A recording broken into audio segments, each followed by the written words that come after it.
Welcome to PHI 125. My name is Professor Shanti Chu. I will be your instructor for this course. So if you see in the syllabus, all of my contact information is listed.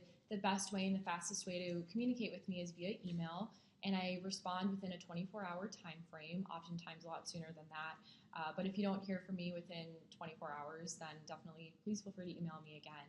So what is ethics? I have an introductory presentation on the Blackboard site for you to look at, and I'll show you where it is. But it's a sub-branch of philosophy, so we're basically trying to understand what is the right way to live, what is a good way to live, how should we treat one another, how should we treat non-living entities, what are there universal ideas of what's right or what's wrong, or is it completely relative and dependent upon the culture or the situation and the time. So with philosophy in general, we're always trying to kind of dig deeper, trying to understand the foundations of what it means to exist as a human being, or what it means to have a human condition or human nature. And ethics is a sub-branch, and ethics, we're trying to understand how we should behave, how we should treat one another.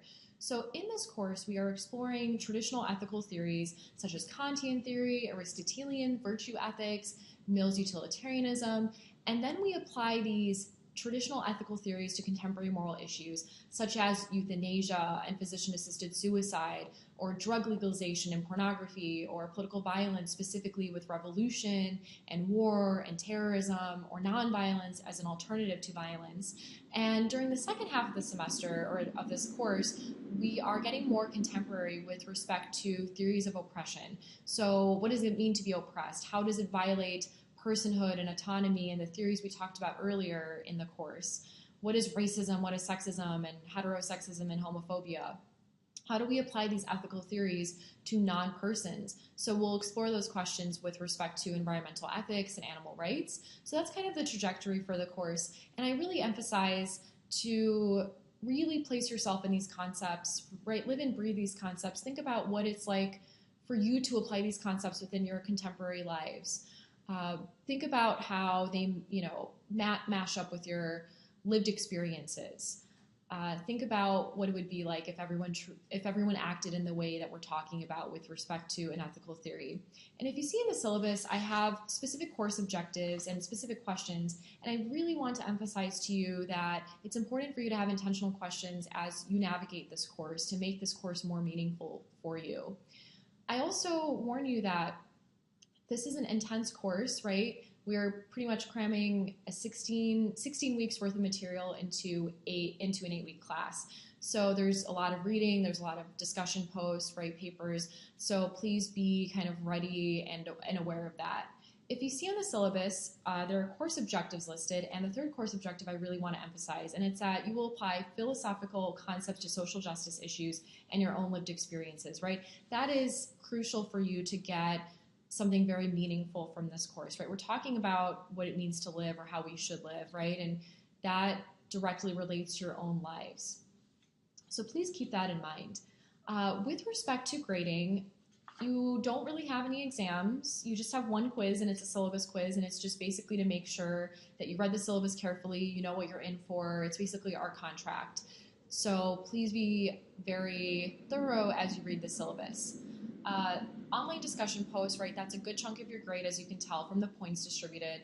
And my teaching philosophy is that ethics is best done through discussion and discourse and an exchange of ideas. So the discussion posts within an online course are your platform to really engage with one another, engage with me, and engage with the course material. And you'll learn from one another as well. So I always have questions I posted, and the assignment requires you to respond to those questions with a lot of requirements that I have listed, and then to also respond to a peer, right, another student of yours, to make it feel like more of an organic discussion. So I will show you where that's all located on Blackboard momentarily.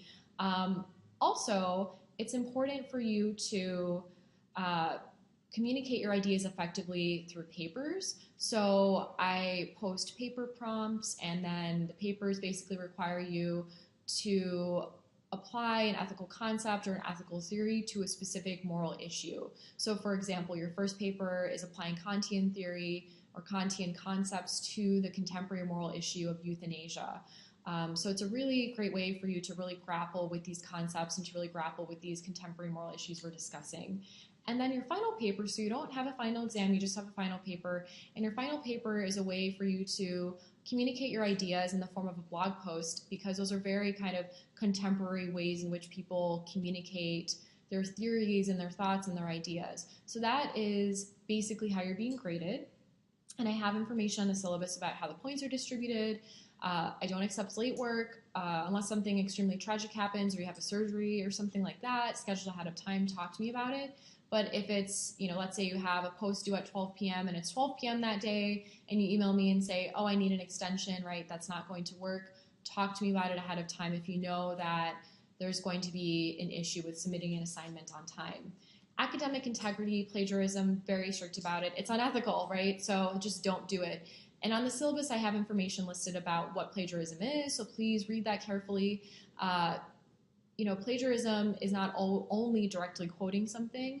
Let's say you're looking at a website to help understand Kantian theories, and you look at that website and you use that information in your paper, right? And you don't cite that it came from that specific website. That's plagiarism. So please be very careful. Everything you turn in goes through SafeAssign, which is plagiarism detection software. So please be very conscious of that and careful, right? Just cite everything that you're using. So with respect to the schedule, right, I always, list, and so I'm just going to click on the syllabus column in Blackboard. I always list, when the assignments are due. So your discussion posts are due every Friday at 12 p.m. Your papers are due Mondays at 12 p.m. and that's listed here in blue. And I think it's important for you to, look through the schedule carefully, assess when you have assignments and everything due so that way you're prepared. It's imperative that you log on to Blackboard at least 3 to 4 times a week, because that's our main way we're communicating with one another. That's where everything is listed for this course. So announcements, right, I will use this at least weekly, right, at least once a week to talk about important concepts and any interesting insights or any concerns or questions I have. Information is where the rubrics are listed. So the discussion post rubric is listed here, so you can see how I distribute points. It's pretty much out of 10 points for your discussion post and then out of 5 points for your response to another student.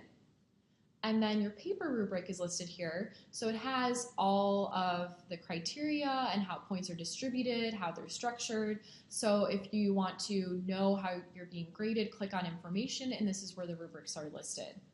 Right, syllabus, you already saw this, but this is where the syllabus is, and I also submitted the file so that way you can open that up separately if you need to.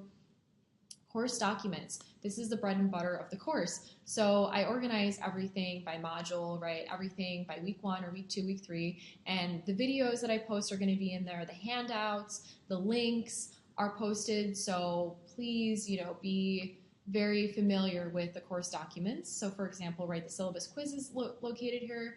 All you have to do is take it, is click on it, and voila, you take the syllabus quiz. This is a presentation on what is philosophy or what is ethics, very helpful for this course. For every reading you have, I have guided reading questions listed, and these are not meant to be turned in. They're just there for your own reading process, right, comprehension process, so you can focus on the important concepts. I also have important links. So links that have to do with the contemporary moral issue we're talking about, or helpful videos that can,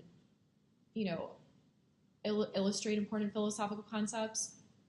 I also have just a discussion post reminder on the bottom. And where do you find the discussion posts? If you just click on discussions, this is where they are all located, right? So the first one is due October 20th at 12 p.m. You click on the forum, then you click on the thread, and then I have all of the criteria here, the questions, my expectations, and so then you just click on reply, and that's how you respond to a discussion post. And it's important you put your name, so that way I know who's posting this discussion response. And that is pretty much how everything is laid out on Blackboard. With respect to submitting papers, you just click on course documents. And so here in the Cont folder, this is where your first paper is located. And if you just click here on the link, right, read through all this information, click here, make sure it's in the correct file format. Blackboard does not like Google Docs, so do not submit a Google Doc, convert it into a PDF, and Blackboard will be happy, but it does not like Google Docs, so please don't submit it as Google Docs. If you have any comments or anything you wanted to put, feel free to do that, but you don't have to, and then click submit, and then your paper basically went through. You know your paper went through when you get a safe assigned percentage report. So that is basically what the process is for submitting papers. So that's all I wanted to kind of emphasize on this first video, and I look forward to meeting you virtually and wish you the best of luck with this course. Please know that I'm here as a resource, and this is a community of learners. It's an online community of learners, so you're not in this alone. And have a good rest of your day.